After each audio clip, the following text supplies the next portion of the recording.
Les yoginis enseignent depuis 5 ou 6 000 ans d'une manière beaucoup plus directe, plus difficile aussi, parce que c'est un affrontement, un jeu perpétuel, mais ça part de l'idée qu'il n'y a pas de lieu à atteindre, qu'il n'y a pas de progression, qu'il n'y a pas de purification effectuée, qu'il n'y a pas 36 000 techniques pour arriver à l'illumination.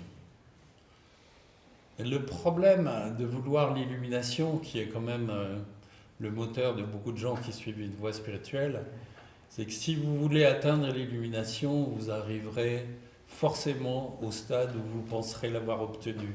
Et là, vous êtes cuit. C'est fini, là. Ça s'arrête. Parce que celui qui croit avoir obtenu quelque chose n'a rien compris. Il n'y a rien à obtenir. On ne peut pas obtenir l'illumination. On ne peut pas dire j'ai connu l'illumination. Vous enlevez le j'ai, vous enlevez le connu, et il reste illumination qui flotte dans l'espace. Mais ça, c'est notre réflexe Harry Potter. On aime les miracles, on aime le merveilleux. Mais ça n'a pas vraiment de sens. C'est un peu comme si vous alliez vous acheter un violon en vous disant « Tiens, ce soir, moi, j'aurais vraiment envie de jouer le concerto de Brahms. » Ça va être difficile.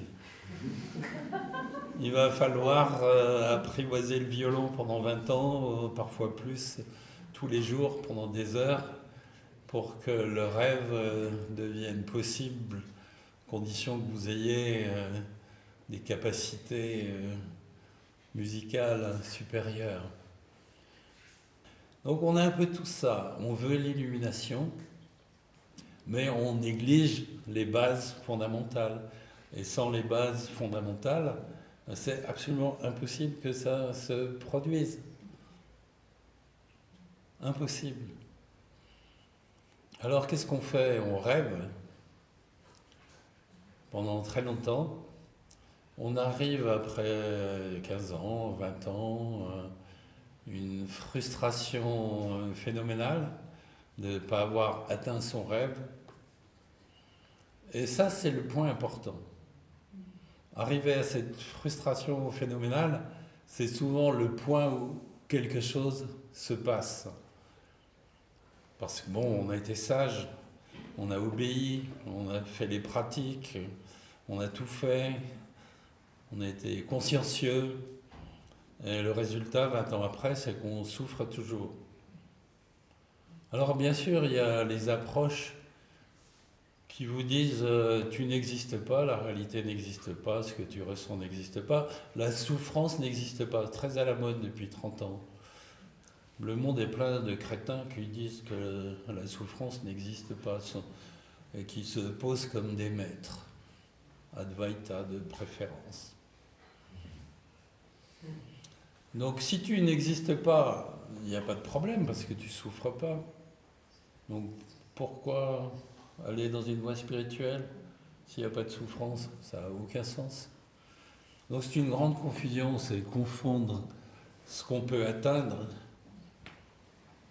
ce qui peut se réaliser spontanément dans l'être avec une voie d'approche et de se dire année après année je ne suis rien. Ça vous transforme simplement en zombie spirituel qui pense n'être rien, mais qui souffre comme un malade d'être quelque chose. Alors les yoginis ont choisi une voie beaucoup plus efficace. Elles ont dit « tu es tout ». Alors bien sûr, être tout, c'est pas facile non plus. Mais c'est seulement quand on est tout qu'on peut comprendre ce que ça veut dire n'être rien. Parce que si on est tout, on n'est rien de particulier. Donc, on est à la fois tout et à la fois rien. Mais ça, c'est dans les moments extatiques. Donc les yoginis ont imposé un début plus simple et plus efficace. Je suis la totalité. Mon corps est le temple du sacré. Mon corps a la capacité de faire un avec la totalité. Il n'y a pas de chemin à parcourir. Le chemin, c'est de revenir vers le cœur, revenir vers soi, où tout est inné. Et c'est ça l'enseignement de Mahamudra.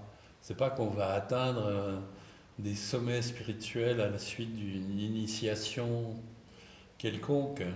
C'est le retour vers le cœur et la certitude que ce qu'on cherche est à l'intérieur du cœur et pas à l'extérieur de soi-même. Donc projeter le divin à l'extérieur de soi-même, c'est un piège perpétuel qui va nous donner l'impression d'être indigne. On a la culpabilité de ne pas avoir réussi le chemin spirituel. Donc, Mahamudra, c'est pas de chemin. C'est fini le chemin. Vous êtes déjà au lieu de l'illumination. Bien sûr, ça peut se produire ou non. Ça peut durer ou non. Ça peut être un flash. Ça peut être quelque chose de plus long. Mais quasiment en aucun cas, c'est quelque chose qui va rester. Il n'y a pas de fixité dans la conception cosmique des yoginis. Il n'y a rien de stable, il n'y a rien de fixe, il n'y a rien d'immobile. Tout est toujours mouvement, il y a toujours du mouvement. Et quand il y a du mouvement, forcément, il y a du changement.